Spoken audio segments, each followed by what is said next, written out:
kan ramai. Semalam gelap kan, semalam. Orang ramai. Tiba pegang-pegang daripada sayang anak dia, terlepas anak dia. Cuba tengok muka dia. Cuba tengok muka mak dia tadi cari anak dia terlepas tu. Macam mana? Macam mana muka dia tu? Menggelabah. Faham? Dia tak peduli orang pandang dia apa. Dia muka dia, tengok anak aku nampak tak? Dia jadinya dia tak peduli yang lain. Itu Allah Ta'ala. Kau pisah dengan dia. Macam-macam cara Allah nak carikan kau balik jalan untuk pergi ke dia. Kau buat dia je. Allah merendahkan diri maknanya. Saya suka bahasakan gitu. Allah tak perlu merendahkan diri patutnya. Yang merendah diri patutnya kita. Tapi Allah merendah diri sebab dia sayang ke. Jangan kau pula. Mak aku ni kenapa lebih-lebih dengan aku pula ni? Itu mak kau tu merendahkan diri, dia sayang kau. Bukan tu kau tu hebat sangat. Ya. Kau tu kena sedar kenapa dia sangat merendah diri sayang pada kau. Kau tak betul pun dibelanya kau. Bukanlah dia suruh buat benda tak elok, tapi kau dah terbuat gitu, dia tetap anak aku. Jadi kita nak kena ada sifat yang begitu. Baru kita faham bahawa kita kenal Allah. Allah tak pernah benci lah. Dia tak. Kau datang dengan Allah bawa satu bumi ni punya perkataan yang jahat, perkataan yang lupa kepada Allah. Kau ajak manusia lupa. Tapi kau kembali kepada Allah dengan bawa macam tu punya masalah, kan? Allah terima, ampunlah. Tapi kalau kau ni banyak amalan hebat, 60 tahun, 100 tahun, 1000 tahun dia bagi hidup kau amal banyak, tapi kau rasa sikit, kau rasa kau hebat, Allah tolak engkau lah. Allah tak sambut engkau lah. Ya. Kau banyak duit dengan mak kau kan? Kau campak-campak duit dengan mak kau. Mak tahu tak duit ni, dia ambil mak kau bukan nak duit. Kau jadi pengisap dada apa buat maksiat pun mak kau sayang kau. Kau jangan ajar sayang tu pada mak. Supalah kau jangan ajar sayang tu pada Allah. Ya Allah, sayanglah aku ya Allah. Itu salah tu. Kau nak ajar Allah supaya sayang kau. Dia memang sayang kau. Kau yang tak faham. Jadi tukarkan bahasa tu, ya Allah engkau pengampun penyayang. Engkau ya Allah. Kan? Itu sebenarnya ya Allah. Kau nak ajar Allah Ta'ala sayang kau. Engkau patut kembali ya Allah. Engkau sayang aku tapi aku yang berpaling. Biar ada akhlak kita dengan Allah. Allah, aku dah banyak Islamkan orang, aku dah banyakkan orang tak kenal diri, aku rasa tak boleh juga. Nanti Allah Ta'ala kata sedikit kau ada rasa diri kau dah banyak mengislamkan orang, kau banyak memberikan orang macam-macam kebaikan, kau rasa engkau Allah tolak amalan kau. Aku bukan pandang banyak, walaupun dosa kau banyak sekalipun, tapi kau betul ikhlas suci pada aku. Engkau oleh Allah yang boleh. Itu Allah terima. Tapi kalau kau banyak amalan kau jaga-jaga, jangan kau menyangka itu kesombongan itu yang iblis aku jaga-jaga. Kita yang takut. Itu pasal Nabi kata bangun tidur kita kena jadi orang baru, orang asing, tak ada apa-apa benda, kosong. Allah yang boleh gitu. Nabi ajar fatwa, petua yang paling baik. Amalkan, bangun. Jangan sekali-kali ingat amal perbuatan baik kita. Jangan orang ingatkan pun kita kata dalam hati, ya Allah tu semua kau punya. Orang ni tak faham ya Allah, dia puji engkau ya Allah. Aku tak ada apa benda ya. Kita jadi benci, bukan benci pada orang tu, dia benci, tapi dalam kita tak suka diri kita nak diingat-ingat. Bukan perbuatan kita kan. Kita akan jadi gitu. Jadi benda tu najis bagi kita. Bukan kita marah, orang puji kita marah, bukan. Tapi dalam hati kita tak ada hak aku, tu bukan hak aku ya Allah, tu hak engkau. Sebenarnya itulah cara engkau memuji engkau, bukan aku ya Allah. Kita tukarkan supaya tak ada kita. Jangan kalau orang puji sikit, kita memang aku ni, kalau tak ada aku memang orang kat sini jahil semua tentang Allah. Aku yang cerita banyak. Kau buka lah YouTube aku ya semua. Orang lain tak faham ni dinding-dinding tauhid zat ni, mana tahu aku yang ajarkan. Mampu saya kena. Saya tak ada mengaku gitu. Saya tak ada apa.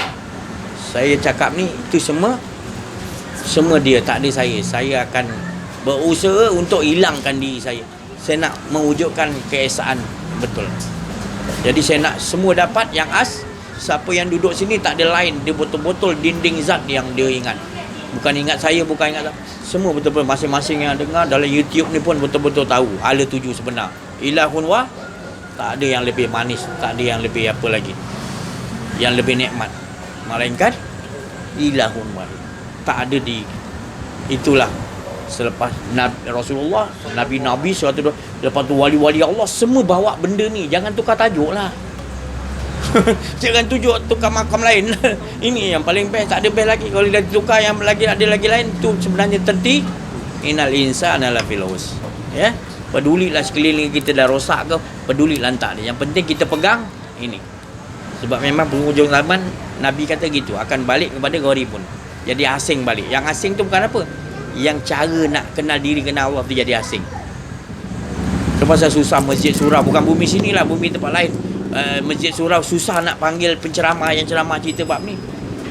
Tapi kalau dia tahu, orang yang ngurus masjid, pengurusi, orang yang tahu, dia akan banyakkan cerita ni.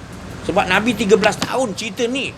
Tu Nabi 13 tahun, kalau kita 100 tahun tak cukup. Betul? Tu. Saya pula suruh cakap betul-betul. Tak apalah ya, nak seronokkan keadaan. Yang penting kita dengan Allah. Ya, ada apa-apa nak cakap insya-Allah. Ya, bagi sikit apa dah. Saya dah bagi tahu dah.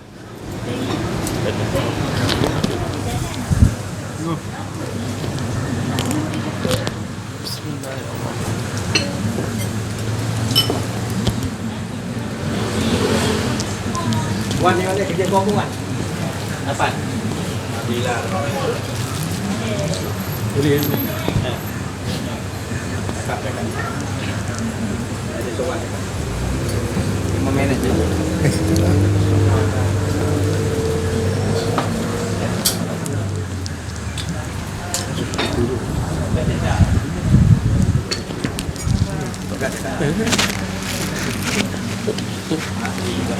Memang kena.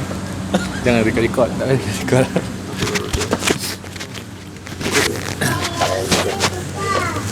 Bismillahirrahmanirrahim. Alhamdulillah. Alhamdulillah. Syukur kita kehadap Allah Subhanahu Wa Taala.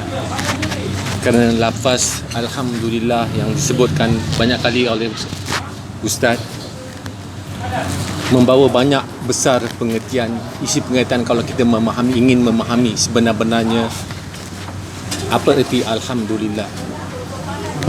Maksud saya di sini alhamdulillah yang diberi keutamaan adalah alhamdulillah bukan untuk kita makan kenyang kita sebut alhamdulillah, diberikan isteri yang cantik kita sebut alhamdulillah, kita diberikan kekayaan, kesihatan yang baik, rupa paras yang cantik, kita sebut alhamdulillah. Makna alhamdulillah diletakkan di situ masih belum kita faham tentang maksud sebenarnya alhamdulillah itu sendiri. Tapi kalau kita ingin memahami maksud alhamdulillah itu sendiri yang dimasukkan oleh ustaz sebentar tadi, kalau kita boleh olahkan dalam diri kita, sebenarnya alhamdulillah kita berada di sinilah kita mengucapkan alhamdulillah yang sebenar-benarnya. Kerana sebutan alhamdulillah itu sendiri, apabila kita dapat olahkan sendiri, syukur yang bermaksud syukur yang macam mana, kita mendapat hak yang sebenarnya, kita mendapat Allah dalam hidup kita. Di mana kalau kita tahu menggunakan istilah alhamdulillah itu sendiri, sesaat kita lupa pada Allah Ta'ala, mengalir mata kita. Bila kita sedar, sebenarnya sedar apa maksud alhamdulillah syukur itu sendiri, kita akan merasa sebenarnya apa maksud alhamdulillah itu sendiri. Saya rata-rata saya lihat sahabat-sahabat kita di sini memang hebat-hebat. Semuanya berkehendakkan Allah Subhanahu Wa Taala. Tiada yang lain kehendaknya. Di mana saya diperlihatkan sebentar tadi, apabila sedang ustaz ada sebut tentang alhamdulillah, syukur tu, banyak kan rata-rata kita merasa macam nikmat. Selama kita 1 jam atau 2 jam di sini, kita diperdengarkan hanyalah kalimah-kalimah suci daripada Allah SWT. Kita didengarkan nama-nama setiap kali pengucapan yang ustaz keluarkan adalah kata-kata hikmah, kata-kata suci daripada ustaz, mulut ustaz itu sendiri sebut-sebut nama Allah. Jadi selama 1 jam 2 jam ustaz di sini, dia mengajarkan kita untuk mencinta Allah SWT semata-mata. Itulah yang diibaratkan sebentar tadi Allah ustaz kata syukur, alhamdulillah. Itu yang sebenarnya syukur, kita dapat Allah tu sendiri. Bukan kita nak berkatakan syukur kita diberikan rupa paras secantik, kita dapat harta yang banyak, itu syukur juga. Tapi belum sampai makam dia sendiri untuk kita mengenal apa erti syukur dan apa erti mengenal erti alhamdulillah itu sendiri. Saya rata-rata saya nampak sahabat saya berada di sini, tak ada yang lain, tak ada bukan kehendakan Allah tu sendiri. Takut dia lupa kepada Allah Taala. Setiap tangan tu berzikir-zikir. Saya lihat, saya nampak rakan sahabat-sahabat saya di sini. Alhamdulillah. Itu yang saya sebut alhamdulillah tu. Sebab dia tak nak yang lain. Dia tak nak yang lain. Alhamdulillah, itu saja yang saya dapat berkongsi keikhlasan saya pada petang ini, supaya saya membawa diri saya juga untuk sama-sama musabah diri dan kepada semua sahabat-sahabat juga. Alhamdulillah. Dia pertama Dah ada apa yang dia cakap. Dah ada.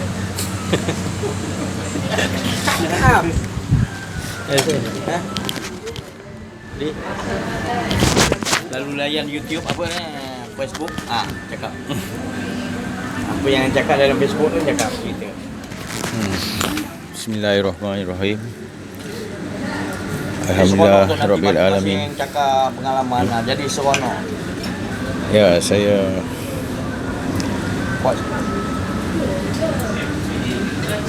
semua datang daripada umrah. Ya. Apa yang berlaku dalam seminggu 2 ni banyak yang saya pelajari. Dan apa yang saya dapati, ada kalanya apa yang berlaku tu telah diperkatakan oleh Syekh, dan ada juga yang belum berlaku tapi dah macam dibagi clue akan berlaku gitu. Semuanya ketentuan Allah bagi saya. Dan macam beberapa posting saya dekat Facebook itu sebenarnya pun saya dah lama tak hantar posting-posting berkenaan dengan jalan menuju redha Allah ni. Tapi sejak 2 ni saya ada posting, dan saya masa nak buat posting tu memang dah agak akan berlaku banyak serangan hadap saya. Jadi saya reda benda tu, saya reda dan saya nak cuba hadapi benda tu macam mana. So apa yang berlaku, salah satu posting saya mendapat serangan hebat daripada orang yang tak jauh daripada saya lah, kaum family saya juga. Dan saya kenal dia, dan dia memang kata orang dari segi pengetahuan agama tu, among family tu memang kita respect kat dia lah, all this while. Tapi bila saya bercakap tentang bab redha Allah ni, dia menentang cara saya. Maknanya bagi saya dia tak faham jalan yang kita lalui. So bagi saya beranggapan mungkin Allah bagi hidayah, bagi laluan untuk dia faham cara yang Allah tunjukkan apa yang berlaku ni. Dipendekkan cerita, setelah banyak hampir 20 reply dalam posting tu, apa yang kita boleh pelajari, yang saya dapat pelajari, bila dia argue dengan kita tentang jalan ketuhanan ni, jadi dia terpaksa melihat video kita dengan bukan hanya satu siri, dia kena go through banyak siri. So daripada siri-siri yang dia go through tu, bagaimana maklum, setiap siri kita ni, sesi kita ni tak kurang daripada 60 minit, lebih kurang sejam gitu. So kalau dia tengok 7 siri dah hampir 7 jam dia spend time untuk tengok. So secara tak langsung Allah bagi hidayah dia daripada apa yang disampaikan oleh Syekh. Okay? Dan saya dapat berkomunikasi dengan dia, saya nampak trend tu semakin orang kata lembut. Sampai satu tahap dia akui yang dia tak mengatakan kita ni salah. Cuma ilmu dia mungkin tak sampai tahap. Dan saya pun, kita di landasan ni tak boleh tuduh-menuduh. Kita berharap pada Allah supaya diberi hidayah. Itu kemampuan kita.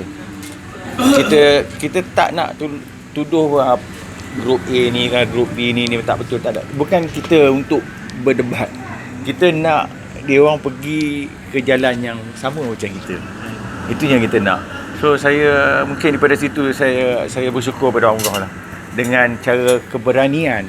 Bukan saya lah, ni semua yang lain, kita kena ada keberanian untuk convince, kata orang convince, yakinkan.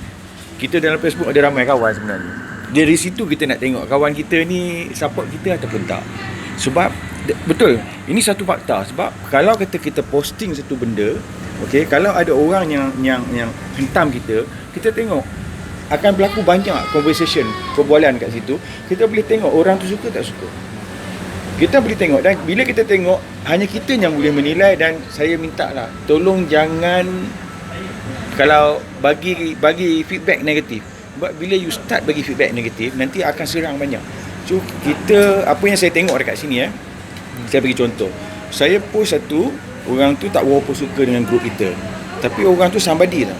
Somebody maksud saya dia ustaz lah. Okay? Dia ustaz, tapi mungkin bagi saya, apa yang saya faham, dia ustaz dapat kelayakan dia macam tu sebab dia belajar. Dia ada ilmu banyak. Okay? Dia ilmu banyak, lebih kurang macam yang kita faham cerita seorang pensyarah di Aceh.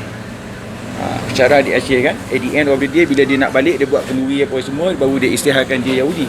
Tapi sebenarnya orang-orang kat sana dah respect kat dia habis. Panggil baca kutubah, panggil majlis ni bagi ceramah. Jadi yang dia Yahudi. Sebab apa? Dia boleh cakap sebab dia ada ilmu. Cuma dia tak belajar ilmu kenal Allah. Dia tak nak pun belajar ilmu kenal Allah sebab dia tak yakin dengan Allah. Dia kafir. Itu bezanya. Kalau kata kita belajar ilmu mengenal Allah, sampai satu tahap kita tengok, bila sampai ke dinding tauhid tu, itu orang kafir tak akan pergi ke situ. Dia orang tahu dia tak akan pergi ke situ sebab kalau tenggelam dalam tu habis dia. Itu ultimate ya. Jadi balik pada cerita saya tadi bila kita posting dan kita boleh tengok kat situ dalam ramai-ramai kawan kita tu, okey, siapa yang menyokong, siapa yang tidak menyokong, itu saja. Kalau kita tidak menyokong, bagi saya mana-mana pun dalam keadaan kita tidak menyokong, lebih baik kita berdiam diri. Kita jangan bagi sign suka ke tak suka ke, sebab itu secara tak langsung akan melibatkan sentuhan emosi di dalam. Ya. Kalau kata saya post, okey, dan CA komen, okey. Bila CA komen dia negatif. So kita tak perlu support dia. Kita just diam dia. Itu pendapat saya lah. Lebih baik berdiam diri daripada banyak bercakap ataupun membetulkan keadaan, akan menyebabkan keadaan lagi bertambah teruk kesudahnya. Itu saja daripada saya lah. Okey, mohon kita dapat ambil iktibar dia apa yang saya. Dah 5 minit. Saya dah terlebih cakap. Jaga kesalahan. Ya, baik. Beranian keberanian di jalan yang benar. Kita nak nyangka jadi keberanian. Kalau Nabi Muhammad SAW tak ada keberanian, dia tak akan bawa kerja Rasulullah kepada Allah. Keberanian, kataan itu pegang. Keberanian kita jangan kita nak buat benda kebaikan, berani. Sebab itu akan datang pertolongan. Sebab kita tahu bila kita nak sampaikan jalan yang Allah suruh, Rasul suruh kan, berani. Kita pegang berani dia. Peringkat ilmu dah tinggi, kita tak ulama mana supaya kita nak bawa dia kan, tapi berani kita tahu ni dia boleh berani kerana Allah ada berani untuk apa nak berani jalan Bismillahirrahmanirrahim. Assalamualaikum warahmatullahi wabarakatuh. Alhamdulillah dengan limpah kurnia rahmat Allah ini semua kita dapat berkumpul ke majlis, benar-benar majlis yang mengenali Allah Subhanahu Wa Taala, mengenali diri dan mengenali Allah Subhanahu Wa Taala. Iaitu dengan itu hikmahnya yang terlalu indah, terlalu indah hikmah dia pada diri kita dan juga sekeliling. Hikmahnya hikmah yang tidak boleh diungkap dengan kata-kata, hanya melalui rasa kebahagiaan kita di sisi Allah Subhanahu Wa Taala bila kita sudah mengenal diri dan mengenal Allah. Dan sekeliling, maksud saya sekeliling itu adalah hikmahnya Allah Ta'ala menunjukkan akhlak dia yang baik itu pada kita dan juga keberkahannya kepada anak isteri kita. Sedikit demi sedikit, tak perlu nak terus nak ada perubahan pada anak isteri. Yang penting pada diri kita dulu, percikkannya, keberkahannya pada anak isteri kita dan juga kawan-kawan kita sekeliling, saudara mara kita, keturunan kita, saudara mara kita dapat mengingatkan mereka kepada mengingati Allah Subhanahu Wa Taala daripada kelalaian keduniaan. Sedikit sebanyak kita boleh menegur secara hikmah dan kasih serta kasih sayang. Sekeliling kita akan merasa kasih sayang, rindu. Sekeliling kita merasakan seluruh alam ini, bukannya sekeliling saja. Seluruh alam ini kita akan merasakan kerinduan pada seluruh alam, dan juga Allah Ta'ala nak mengajar kita sampai pada dia. Allah Ta'ala beri kita peringkat-peringkat di mana dapat merindui kekasih-kekasihnya secara langsung. Allah Ta'ala memberi kerinduan kekasih-kekasihnya, tak kira sesiapa yang Allah hendaki. Itu peringkat-peringkat untuk kita sentiasa merindui kepada Allah Subhanahu Wa Ta'ala.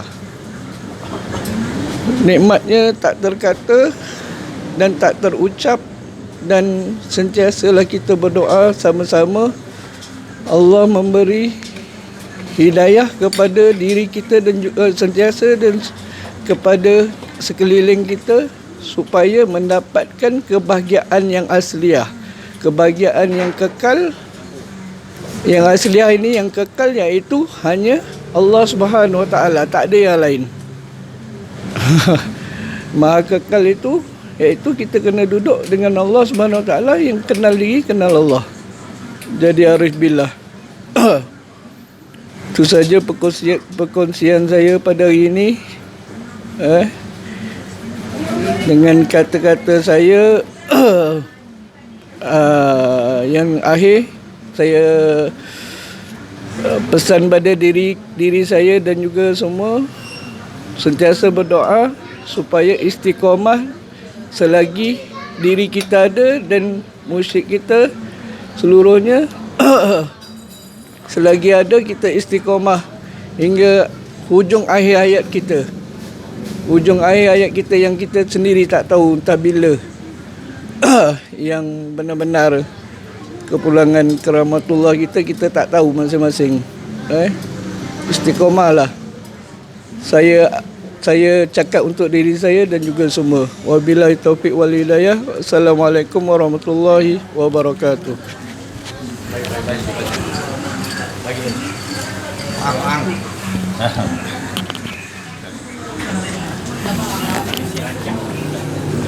Assalamualaikum warahmatullahi wabarakatuh. Sikit kongsian lah pada saya, pengalaman saya sendiri. Yalah, bila kita diberi kefahaman tentang kenal diri, kenal Allah, dia punya, katalah ustaz kata, jetikan dia agak mendalam. Bila Allah dah bagi faham, kita start menjauh daripada Allah. Benda ni kiranya macam ustaz cakap lah, sebenarnya Allah tak pernah tinggalkan kita. Allah tak pernah tak sayang lah pada kita, tapi kita yang cuba melupakan Allah. Bila diri saya sendiri yalah, kita dah ada kefahaman, kadang-kadang kita terasa diri kita. Kat situ Allah akan tegur, kadang-kadang dengan sahabat kan. Kadang-kadang kita ni, yalah macam saya yang pada waktu muda ni, kadang-kadang ada banyak silap. Tapi yang saya, itulah, Allah cuba hantarkan dengan teguran daripada sahabat-sahabat, kadang-kadang daripada ustaz. Jelas saya cakap, kadang-kadang ustaz bercerita kat dalam ni, dia ada sindiran pada diri saya sendiri. Allah hantarkan. So daripada situ, saya jelaslah, Allah sebenarnya tak pernah pun tinggalkan kita. Allah hantar teguran tu daripada orang sekeliling. Tapi terpulang pada kita lah, sama ada kita nak anggap tu teguran daripada Allah ataupun teguran daripada makhluk. Sebab apa? Teguran orang sekeliling ni adalah teguran daripada Allah. Itulah saya sedikit sebanyak pengalaman saya. Dan Alhamdulillah, Allah, macam ustaz kata, Allah merendahkan diri dia nak tarik balik kita ke jalan. Kadang-kadang kita dah tersasar, orang muda, jiwa muda, Allah cakap, kau dah jauh ni, tarik balik, dengan teguran orang sekeliling. Alhamdulillah, Allah bagi saya, yalah, masih sayang lagi lah. Bukan Allah tak sayang, tapi kita yang lupakan Allah. Alhamdulillah.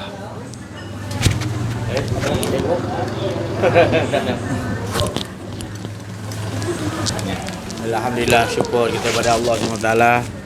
Jadi saudara kita, jemaah kita Asri, dia kata tak lain syukur. Syukur tu faham betul-betul. Maknanya itu daripada saudara kita, luahan dia. Kalau kita menghayati betul-betul syukur, dia kata kita akan dapat. Kita akan dapat kerana itulah dinamakan hikmah kebijaksanaan. Ingat Luqmanul Hakim tu mana hikmah kebijaksanaan Allah bagi pada dia. Apa tanda dia? Syukur. Syukur kepada Allah. Dia bagi hidup, kita rasakan hidup tu kepunyaan Allah. Itu syukur maknanya. Dia memuji diri dia. Itu kata Asri. Itu memang tepat sekali. Itu maknanya orang tu dah tepat sasaran yang maknanya Allah nak tu, dia dah dapat tu sasaran dia. Jadi hidup ni bukan menyusahkan kita sebenarnya. Hidup ni sebenarnya membahagiakan kita dengan Allah. Itu hidup. Tapi bila kita dah ambil yang lain, jadi kita mengejar benda yang dah betul, hidup tu dah betul nikmat, tak ada nikmat lagi, kita cari yang lain. Tu ni tu. Jadi kalau kita cari yang lain, benda tu akan lari. Tapi kalau kita ni nanti syurga menantikan kita, bidadari nanti kita, dunia seisinya harta kejar kita nanti. Sebab kita dah dapat, kita tahu apa tu kebijaksanaan, iaitu sentiasa bersyukur Allah, memuji Allah. Kita tak memiliki hidup. Hidup dibagi tu kita pulangkan balik. Itu hidup engkau ya Allah. Engkau yang tahu hatu hidup aku. Itu cukup. Mukjizat ke ni apa, karamah ke, semua duduk belah bawah. Tu tu tadi saudara Asri kita dah dapat maknanya ala tuju. Jadi saudara kita ni tadi, jemaah kita Fazli, dia bagi tahu macam mana keberanian kita tadi. Kita dah dapat keyakinan. Kita dengan keyakinan yang Allah bagi tu, kita jadi kena berani untuk bawa orang lain dapat bahagia macam kita dapat bahagia. Gunakan apa aja teknologi yang Allah bagi ni. Sekarang ni teknologi Allah, bukan makhluknya teknologi. Kan, boleh hantar jauh-jauh tu semua Allah. Kan? Tu mana teknologi special tu. Gunakan, tu bukan makhluk yang apa, Allah yang letakkan kepahaman tu untuk lebih tu lagi kalau kita lagi hargai boleh. Jadi gunakan tu untuk jalan, jangan untuk jalan berdebat, tetapi dengan kasih sayang, keberanian tu tadi. Kita dah yakin kan, kita nak orang lain ini cara sebar yang bagi bagus kan. Daripada itu nanti kita boleh berjumpa secara, dia timbul rasa kerinduan nak jumpa, mana berjaya kita dapat selamatkan dengan cara yang gini. Tu. Kalau orang dulu kata dia Islamkan jin lah. Sekarang ni kita Islamkan manusia dalam YouTube lah. Hari gitu ya. Jadi kita nasihat dia utamakan kasih sayang. Dia dapat begitu cara dia. Kasih sayang yang Allah bagi. Bazli pun sama. Dia dapat rasakan. Maknanya kasih sayang Allah tadi kan. Tu ini semua titik-titik ni semua ni adalah poin-poin yang Allah bagi masing-masing. Kita ceritakan semua rupanya semuanya betul. Asalkan tak lari tajuk. Tetap ilahun insya-Allah ya. Terima kasih banyak perhatian. Mohon maaf atas kesilapan, kesalahan, ada rasa diri dalam menyampaikan. Wabillahi taufik wal hidayah. Assalamualaikum warahmatullahi wabarakatuh.